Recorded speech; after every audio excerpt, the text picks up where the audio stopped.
Hello, everyone. As we continue our monthly series this month on why mental health is the new superpower for business professionals. And joining me today, I'm so excited to have U.S. Air Force Lieutenant Colonel Jason O'Harris, who is also an incredible leadership speaker who is helping company cultures, be empowered with no-fail trust. Jason, thank you so much for joining me today. Thank you so much for having me, Marjana. It's a pleasure to be here with you, and I'm excited about having this conversation this morning. Yeah, I'm really thrilled that we're getting a chance to talk about this month, especially because, as you and I have shared many conversations around mental health and well-being, it really is the new superpower for business professionals. And your topic around trust, how you can trust your teams, how you can better trust yourself, how leaders can trust one another, how we can trust organizations. I mean, there is no better topic to center us around mental health and well-being than that. So, I'd love to just dive in there and kind of get your vibe around that right now as we're discussing it this month. Yeah, mental health is very important. Mental health, our mental fitness, in workplaces, my background is predominantly military, and we are very insistent that we have a level of physical fitness, but rarely do we talk about our mental fitness. The reality is that all of the things that we do at our workplace, realizing that we spend a majority of our time in the workplace, will contribute to the status of our mental fitness. What kind of environment it is, how we're prepared to go out and do our job, and all the other elements. And that makes a significant difference in our level of mental fitness. The level of trust that you have, the level of mutual trust that's within an organization, all of those things play a significant role in our mental fitness. And when we don't have a level of mental fitness, when we don't have a level of mental tenacity, when we don't have a level of mental endurance, it makes it that much more challenging for us to actually do our jobs on a daily basis. For me, I'm used to working with high performance teams, those high performing individuals, those high performance teams. It is very challenging for us to go out and execute those missions that are high value missions, those missions where failure is not an option, if we don't have a level of mental fitness to allow us to endure the challenges that will come throughout that mission. Yeah, it's so interesting because one of the things that I believe is so true today that hasn't been for, many years, we all think about mental health in a different way, but just like with physical fitness, it took years for people to make it a holistic part of their everyday, right? And I think it's so exciting that we're turning to mental health in the same way. This isn't just about saying, oh, mental health is for people that have anxiety, depression, issues, and we all have some load of that. But it really is about a holistic way of embodying a better way of being. I agree with you 100%. I had a client recently, and they were a mental health clinic, a very large mental health clinic that serviced post 9/11 veterans, their spouses, and their families. And when I was on that stage with that client, when I was meeting and interacting with people, I let them know that I am one of their clients. And I say that because I've had the challenges of going in and out of combat. But even before I joined the military, and this is something that employers have to consider, kind of to what you're saying, is that when we show up in the world, we come to the world with 18 years of experiences, 18 years of lived experiences. Some of us have endured trauma. Some of us have endured the challenges of the lives that we've had to live to get to where we're at. And then you add in there 4 or more years of college for those of us that have gone to college. You add in the challenges and the traumas of other employments, other employers, or other environments that we've been in. And yes, we talk about that physical fitness, but rarely do we openly have a discussion about the mental fitness and all of those elements that contribute to how we show up in the world. I love that you use the words lived experiences, because that truly is what gives us the right to talk about mental health. Even if we're not psychologists, psychiatrists, we can all have this sort of shared experience around it. And the fact that you recognize, do you find that in the military, you do recognize sooner in people that, hey, there are traumas that you might have experienced. This is all feeding into the personality that you have. Is that something that's part of training early on to get to know people in a deeper way? It really depends on the type of organization that you're in within the military, just like any civilian organization. One of the things that I make certain to highlight to clients and to different people that I work with is that the military, we are just a small segment of the regular population. We are still the normal people. We bring our normal selves. We just happen to work in a different environment. We just happen to be trained in a different way. So those same lived experiences that show up in the civilian environment, they're going to show up in the military environment. Now, there are things that we do that we can help to manage some of those challenges. There are things that we do to help strengthen people mentally. And there are things that we do to help build up that level of trust, especially on those high performance teams. When you get on those high performance teams, when you talk about special operations, those type of teams, they do have the ability to help decipher those that have the mental capacity to deal with heightened levels of stress. And then a lot of those teams that are high performance teams, they also have training to help you manage that. Now, a lot of that has come in the last 10 to 15 years when we've put a higher emphasis on it. But previous to that, we really didn't put a level of emphasis on it. We just thought maybe someone wasn't cut out to do the job. And what we're learning and realizing now is that it's not that someone is not cut out to do the job, it's that we need to make certain that we provide them the tools so that they can manage those challenges that we all come to the table with. So do you find that even with those right tools, anybody could be right for the job if they get that proper training? Or there are truly some people that the level of anxiety and, stress that they can't take on, it's just, even with the right processes and tools in place, it doesn't work.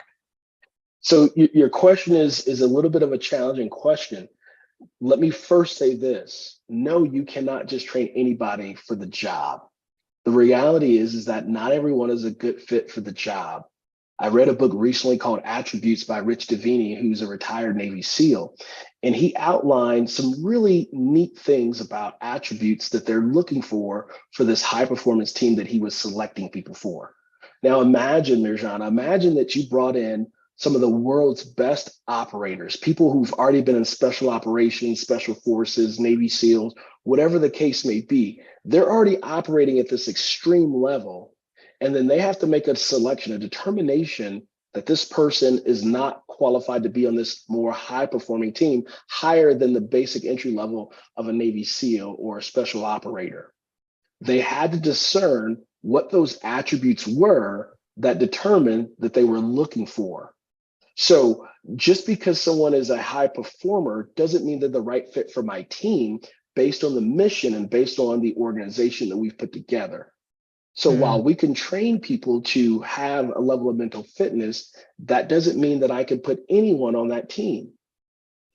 Yeah. What is there one attribute that is high on that list for those truly high performing teams? There's a list of attributes, and in that book he lists out several attributes, and then there's other attributes that he actually does not talk about in the book because they're very specific to their organization. And so I personally can't say that there's one attribute over another, but what I can say is that when we work to put these high performance teams together, there are things that come out. There are things that we figure out and that we learn about the individual. There's sometimes when we assess an individual to be on certain teams and we realize they're really good at their job. They're really good at executing the mission, but they just might not be a good fit for the team that we've already assembled. Yeah. And so that's the challenge. It's not that that the person is not good enough. I remember a really good friend of mine. He wanted to be on a team that I was on really, really badly. It was a sought after position, and he wanted it so bad he could taste it. And we interviewed him, and he thought he had the job, and he was really, really good. He was a great pilot, a great person, and we did not select him. And what we had to explain to him is that it wasn't that he was not really, really good at his job. It's not that he was not highly qualified.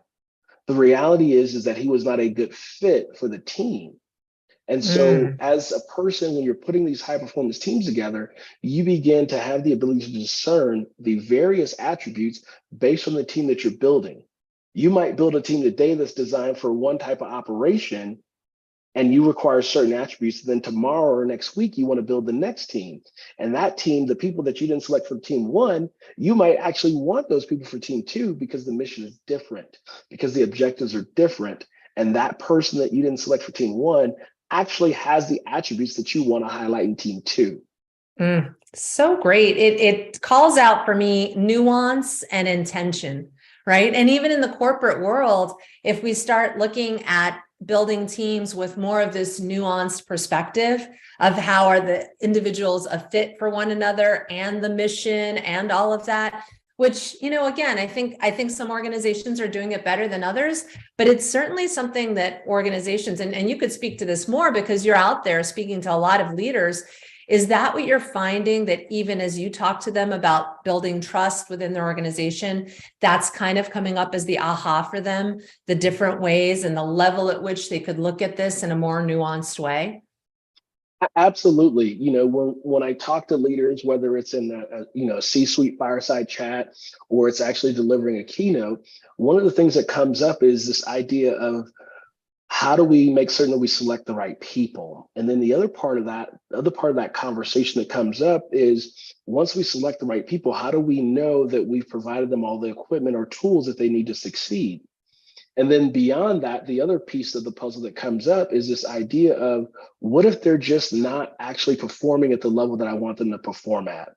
And so I start at the baseline level and I talk to that leader directly. And I ask that leader, can you unequivocally say that you've provided that person with the right training, with the trusted training?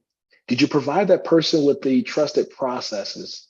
And in that training and that process, did you validate the training? Did you validate the process? And if you can't unequivocally say that you provided them with trusted training, trusted processes, and validated that it not only works, but that they understand it, that they know how to leverage and use it, then you as the leader have to go back to the drawing board and provide them with the right tools. Now, once you provide them with the trusted training, validated it, provide them with the trusted processes and validated it, and they no longer, and at that point, once you can say that you've done that and that person doesn't perform, now you can make that determination that that person is not a fit for your team. And it's okay to say that you're not a good fit for the team.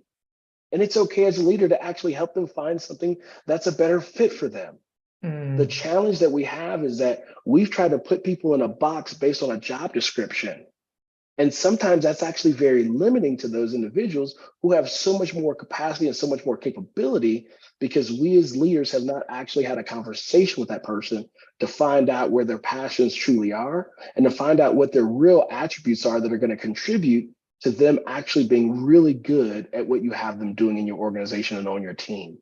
Yeah. So, when you go into organizations and speak about building better teams and high performance teams with trust as the basis, what are some of the first steps that you ask them to do? Is it really about getting a better one-on-one perspective about each individual, what their desire is, what they're good at, and just taking more time with it? Well, the biggest piece when I talk to organizations, when I work with them, the first thing I want to do is I want to ask them, what have they done with regards to their training program? When is the last time they evaluated it? When is the last time they've evaluated their processes? And then I want to talk to them about what it takes to create that culture of commitment, accountability, and trust. We're talking about mental health, and one of the foundational elements of mental health is trust. But people think that trust is instantaneous. It takes time to build to a level of trust that you get by first creating a connection, then creating commitment, then that leads to accountability. And that's when you get that higher level of trust. The foundational trust in an organization is employer to employer relationship. I'll do the work, you pay me, and as long as you do the work, I'll pay you.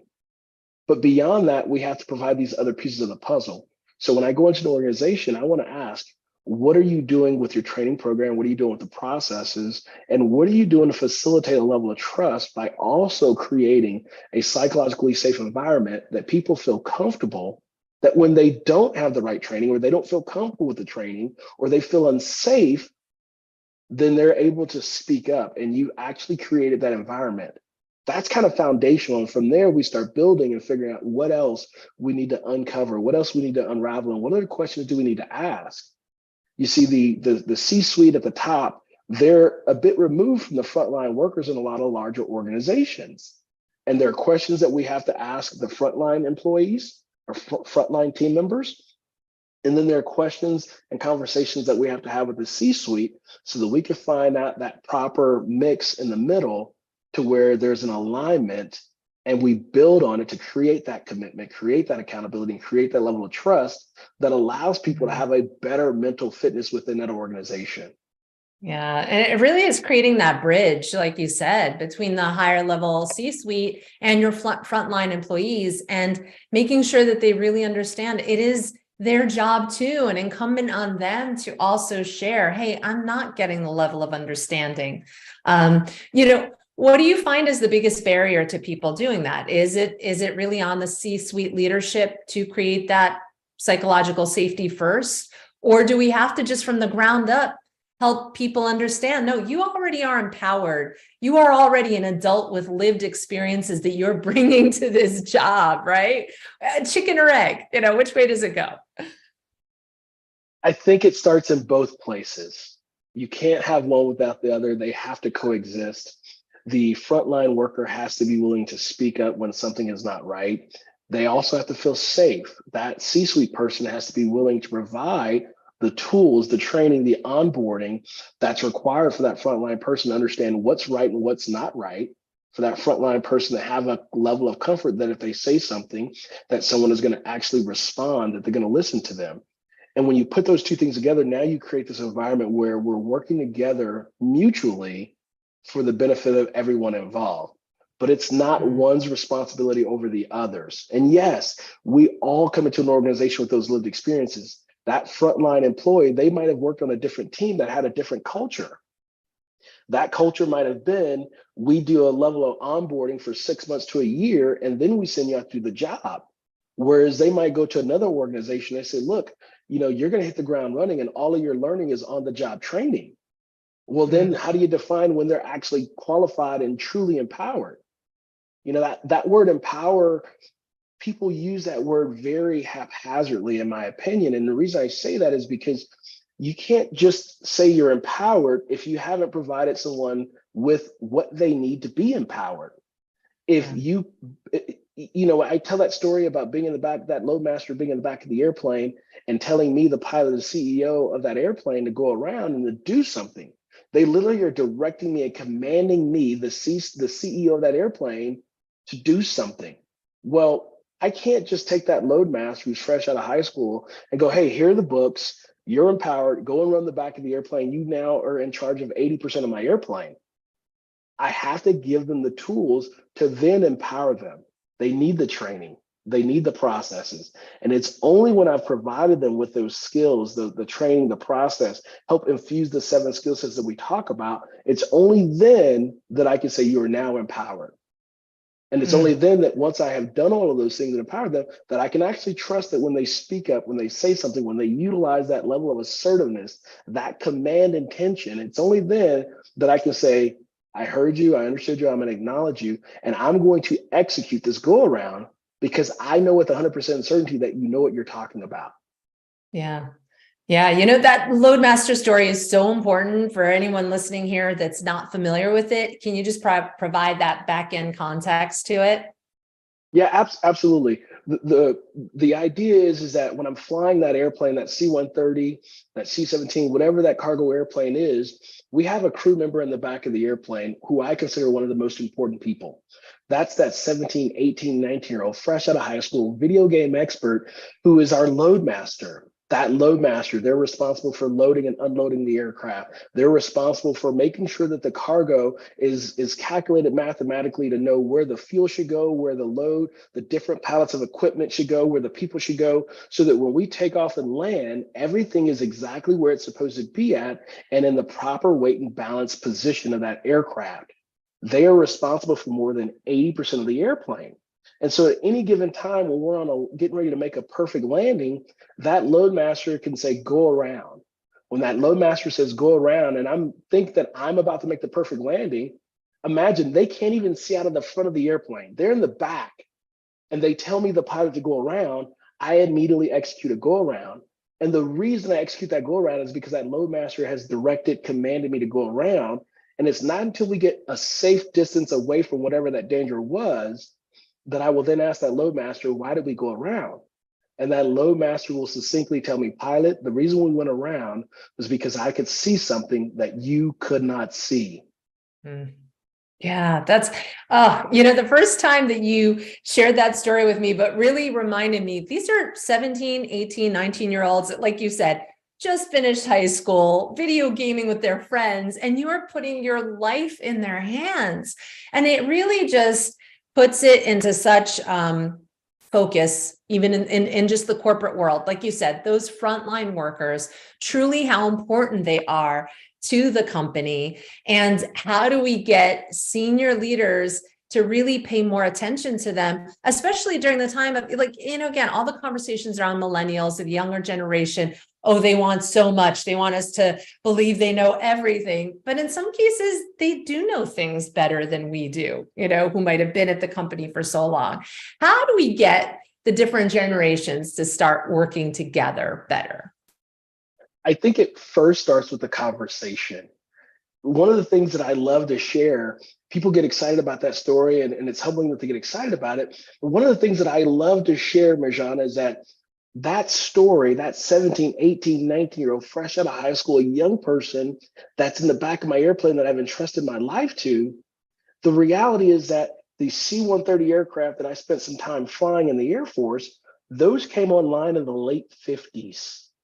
We were hiring that 17, 18, 19-year-old fresh out of high school young person to run the backside of that airplane.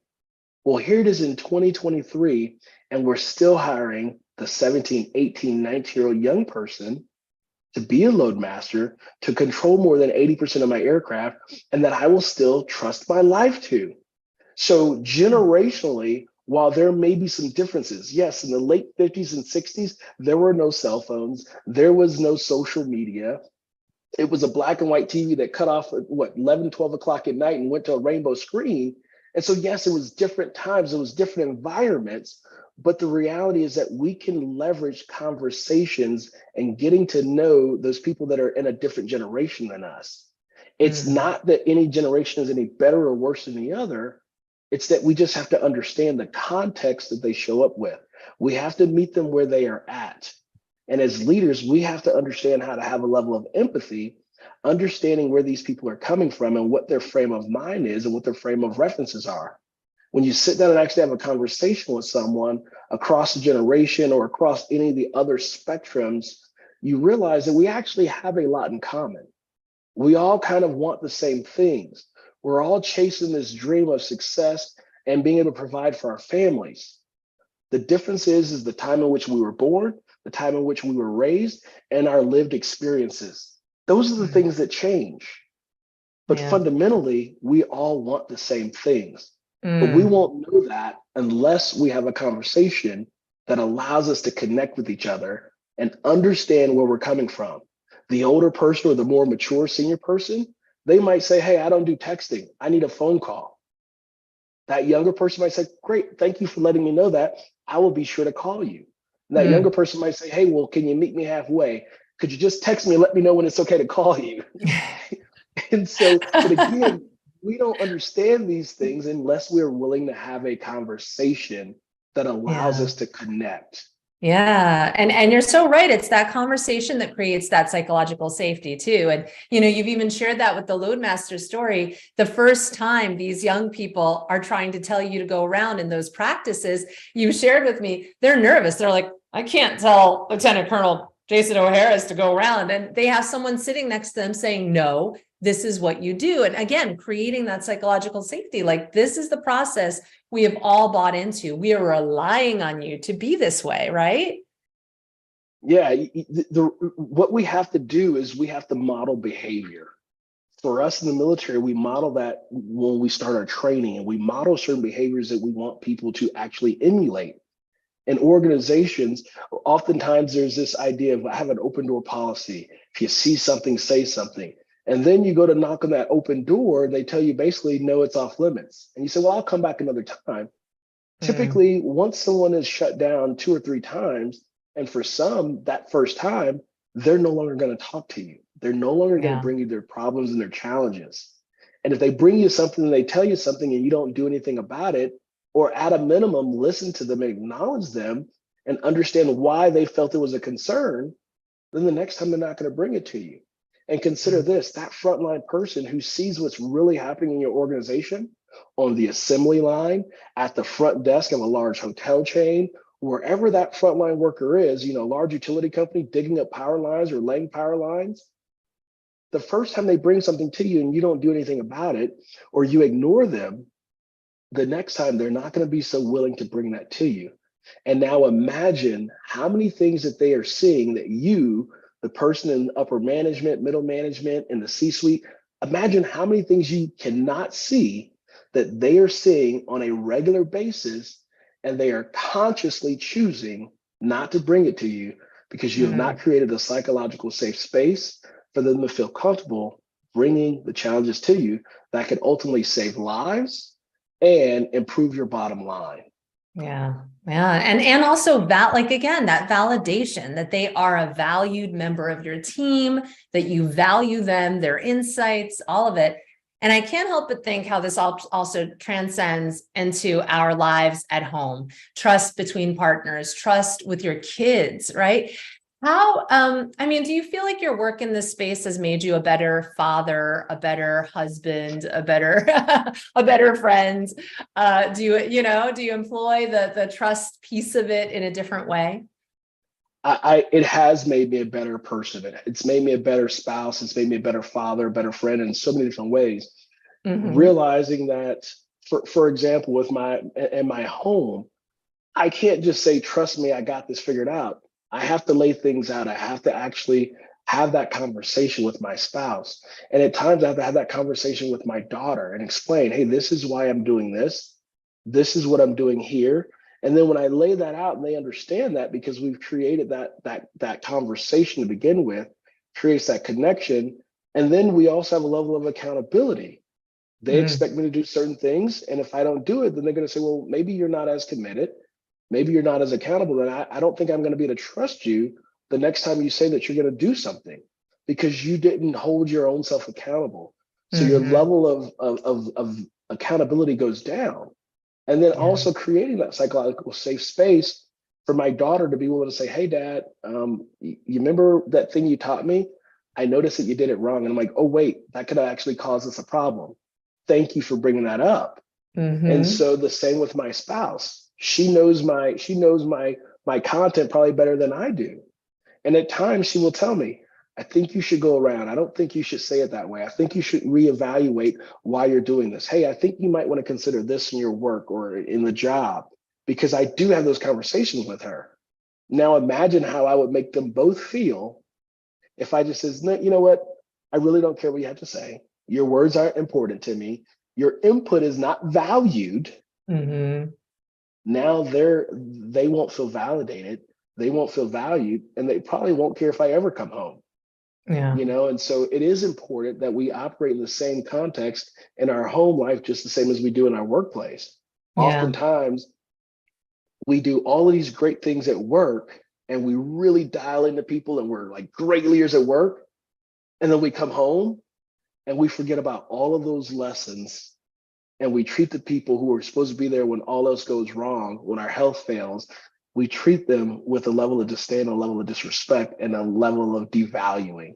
And that's unfortunate. Yeah. I mean, it is really such a great skill set to have. And, you know, anyone, just being mindful of time here, but for anyone listening who wants to just start this differently with their team, maybe they're coming into a big team project, maybe they're building a new team for something, you know, what are some, like, even the first three? I know you have 7 things that you can help people do, but even the first 3 most important things that they could start to do things differently and build a different level of trust. I would say first, in terms of creating that psychologically safe space, to allow people to have the courage to raise their hand and say something, to raise their hand and point out things that actually need some attention, or just to bring an awareness to that space. That's why we want to create that psychological safety.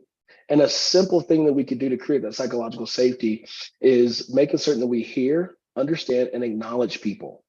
When you hear people, when you understand them, and when you acknowledge them, it allows them to feel valued first and foremost. It encourages them to continue to bring forward their challenges and the issues that they see out there in the workplace as well as in the home. But it's not enough to just hear them, to understand them, and to acknowledge them. We then have to take action, Because if we don't take action, then it means nothing, because then they're going to say, well, I brought them my problems, or I brought them the challenges as well as the solutions. Because I always say, don't bring me a problem without a solution. And so if a person brings me the problem, points it out, and they bring me the solution, and I don't take the action to actually fix it, then I have failed them as a leader, and I've no longer created that psychologically safe space that breeds commitment, accountability, and trust. So I would just lead with that. If you just start with that alone, take the time, focus on that person, listen to them, put the phone down, step away from the email, step away from the computer. What do they have to say? Why is it important? Understand their perspective. And that alone changes an entire dynamic of how you deal with people and how they want to deal with you and interact with you. It is, I mean, really so great. I always get so inspired when we have the conversation about trust, because I feel the more that we could instill this in ourselves, to feel that trust within, within each other, the way we work. I mean, the world, work, everything truly will be a better place. Just to circle back on this idea of mental health as the new superpower. And again, we've been talking about how trust builds into that. What is the one thing that you do for yourself to sort of reframe and reset if you go down a negative spiral in any given day? Is there one thing that you do that really helps you? For me, I try to start my day off, number one, with physical fitness, some movement. I do that. I try to listen to books while I'm doing that. And then when I get done, kind of getting a sweat, get my body moving, then I try to take some time just to focus up, center with myself, meditation, prayer, whatever it is that you call it. I sit there and I actually center it with myself for at least 10 to 20 minutes. That allows me to just focus on me, focus on my breath, focus on just being present and in that moment, so that throughout the day, I can appreciate where I'm at right now and being present. And then at times when I find that I might get stressed out, when I find that I might be carrying a little bit more higher levels of anxiety, I'll step away from the computer, step away from the phone, and I'll go for a walk. When I'm in the office, sometimes I will literally step away from the computer and I will just walk around the building. And when I walk around the building, the amazing thing that happens, Mirjana, is I start having conversations with people. When I start having conversations with people, it uplifts my soul. And then I get back to go, okay, great, I'm calm. I got a little dose of people. I connected with people. They shared some of their challenges with me. I was able to possibly share some solutions or just listen. And that for me helps me to ground myself, recenter myself, and appreciate the space and time and the moment that we're in, and not get lost in my own anxiety, not get lost in my own fears of what might be or what might not be. Yeah, it's amazing how it's the simple things that we sometimes forget to do. Like you said, just the walking around, connecting with people, breathing exercises, right? I think people are coming around to understanding this isn't just meditation that I have to sit and be a yogi. There are simple breathing exercises that can really, and you as a military person know, get you through some really sticky situations very well. Yeah, I'm reminded, I had a situation recently, and I don't remember exactly what led up to this, but I was very upset, very anxious. There was something that just really got me twisted all the wrong way. And I remember going, oh my goodness. And I found myself in the funk, and I knew that my face, it was that resting, whatever, fill in the blank face that I was having. And I knew that I couldn't go back to my squadron feeling that way and looking that way. And I couldn't go through the day feeling that way. And I was trying to figure out, I'm like, well, how do I shake this? And it hit me. Somebody came towards me and I realized, I was like, I'm going to go and talk to them about their day. I'm going to just talk to them about, like, I'm going to find out what's going to make them smile. And I basically shifted it off of me, off of my anxiety, off of my concerns. And I shifted to figure out, how do I make that person smile? How do I create a level of oxytocin in their brain to excite them, which is then in turn going to make them smile, which is then in turn going to make me smile and get me excited. And it was amazing that when I shifted that focus from me, my worries, my anxieties, my concerns, my whole day changed. Wow. All the anger, all the anxiety, all the positivity, it just washed away, because I said, I'm gonna get away from me and being self-centered, and I'm gonna focus on someone else. And it made all the difference. And so I would encourage people, sometimes just try that.